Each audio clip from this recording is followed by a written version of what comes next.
tudo bem? Welcome to lesson 4.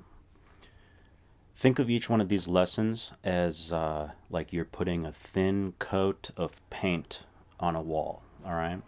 So lesson 1, we learned a bit. Lesson 2, we built on that. Thin coats of paint, all right? So we're repeating a lot every time. Oi, tudo bem? Pause, respond. Think and say tudo. E com você? And I'll say tudo ótimo. Everything great. Tudo ótimo. Hopefully you're beginning to think in these terms. We don't say hi, how are you? You say oi, tudo bem? Oi, tudo bem? Tudo e com você? Tudo ótimo, right? In a previous thin coat of paint, we learned my name is XYZ. Let me add this. If I say qual, it's like qual, like a W, qual, means which. And we're going to say which is your name. Which is your name? Again, thinking a little bit differently. Not what's your name, but which is your name. You can quiz yourself here. We need which is your name. That's what we're going for. All right. Now, if you remember, to say my name is, you say o meu nome é XYZ. So here's a tip. Use what you've already learned to try to reverse engineer it, to use what you've learned to fill in the gaps for new things, right? So from o meu nome é Tony, you know the word name, which is nome. You know the word for is, which is é. All right, so just pull it out. É is.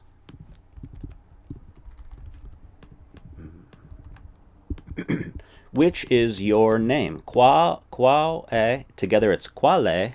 You hear the L now. Qual é? Say that with me. Qual é your, and then grab name, which is nome. Practice looking at it, reading, pronouncing it. Nome. Qual é your nome? O meu is my. O seu is yours. It rhymes. O meu nome, o seu nome. And there you have it. Qual é o seu nome? Qual é o seu nome? So we built it by breaking it down, using a little bit of what we have. But now you just need to take it all in as one thing. Just put it in your mind. Qual é o seu nome? Like you're singing it. Let it get stuck in your head like music gets stuck in your head. Qual é o seu nome? Qual é o seu nome? All right, ask me, pause and say, what's your name? Qual é o seu nome? O meu nome é Tony. Let me ask you, qual é o seu nome? And you should say, o meu nome é, and then your name. Remember how to say much pleasure? Muito prazer. Muito prazer. And now a response to that. See how we're just building a little more each time? The pleasure is, which you know, mine. O prazer é meu. O prazer é meu. All right, you just got to repeat this, practice it, learn to think with it, learn to use it here, use it in writing, imagine yourself speaking it, and speak it with real people. That's the whole process. All right, so tudo bem, tudo e com você, tudo ótimo. Qual é o seu nome? O meu nome é Tony. Qual é o seu nome? O meu nome é, and then your name. Muito prazer. O prazer é meu. All right, muito bom, very good. Muito bom. Muito bom. Earlier, we learned how to say, I am from the United States. I'm from Brazil. You can insert another place. Sou de Chicago. Sou de Nova York. And whatever other place. You can just look it up, Google it, how to say from Canada, Inglaterra. That's England. Okay, wherever you're from. So, sou dos Estados Unidos, sou do Brasil, sou de Chicago, sou de Nova York, sou da Inglaterra.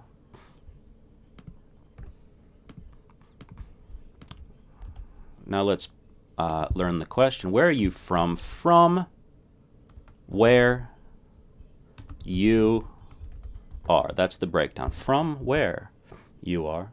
De onde, not de onde. De onde, G sound, D-E. De onde você é. De onde você é? Pause and ask me, or write it down. De onde você é? Now I'm going to say, sou de Chicago. Sou dos Estados Unidos. Let me ask you, de onde você é? And you say, sou da Inglaterra, or sou de Nova York, or sou de, Ohio, okay?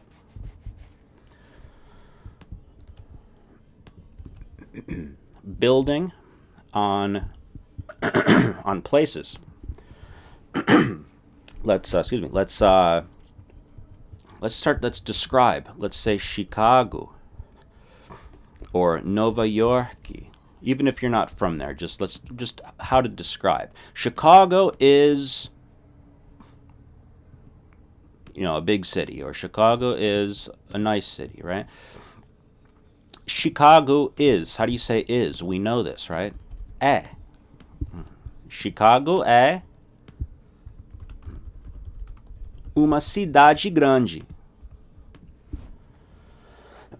Chicago é uma cidade grande. Literally, Chicago is a city big, right? The adjective will go after the noun, the city. So Chicago é uma cidade grande. Let's separate grande. Let's say linda, which means lovely or nice, right? So New York is a city nice. Nova York é uma cidade linda. Nova York é uma cidade grande.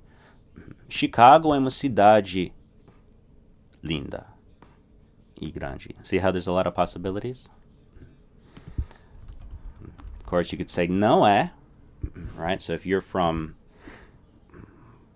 small town, you'd say this. Say the name of the town. Não é uma cidade grande. Não é uma cidade linda. All right. One more verb for you. Tang. Tang means it has, or there is, or there are. Very important verb. This is an important verb for describing places. It has, it has a lot of people, or it has many things. There are many things to do, right? Muita gente. Many or a lot of people, right? So we're building important high frequency nouns, right? Nouns that you just want to know how to say. For example, people, many people. You say muita gente, not gente, gente, chi. Muita gente. Are there many people in your city? If so, say tem muita gente.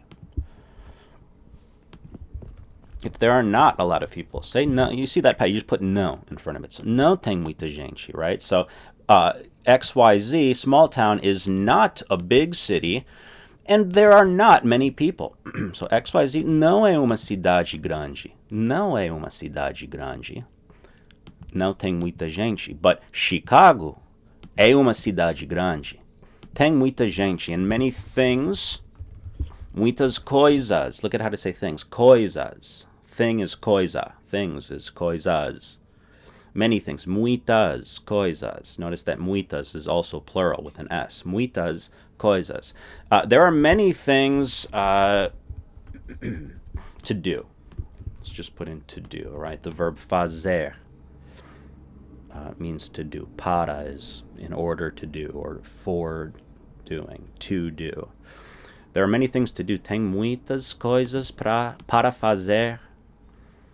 Right? Or if it's, again, small town, there's not many things to do, right? You're free to choose how you want to describe, of course. That's what language does. It gives you the options you need to describe the way you want to describe, right? So, Chicago é uma cidade grande. Tem muita gente e tem muitas coisas para fazer.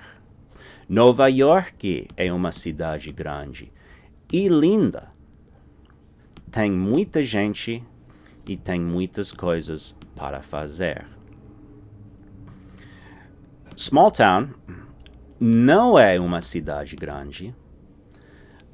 Não tem muita gente e não tem muitas coisas para fazer. As a practice, homework type thing, self-guided thing that you can do. Describe a couple cities just on the random, but grab a city that you've been to, a city that you've heard of, and see if you can describe it. If an adjective comes up that you don't know, that we haven't learned together, then Google it. You know what I mean? Look it up. Just look it up and see if you can fit it in. But at the very least, see if you can say where you're from. Describe the city. Say, nice to meet you. My name is, what's your name? You know, it's so much conversation. In this lesson, we've discovered the verb tang, which comes from the verb to have. Like literally, it has many people, right? There are. Right? So we'll apply a thin coat of paint next time, and maybe expand with the verb to have. I have this. I have that. The verb do. Fazer, very important verbs, have and do, right? We have the verbs be, have, do, right? Very important verbs. And so we can expand and apply another coat of paint using fazer, expand that into what are you doing right now? What did you do today? What did you do last weekend? What are you going to do next weekend? And everything like that, okay? But I cannot overemphasize this. Just practice the conversation, and most importantly, practice thinking in this way. You're not thinking in English and speaking Portuguese. You're thinking, and practice thinking using the things that we have here.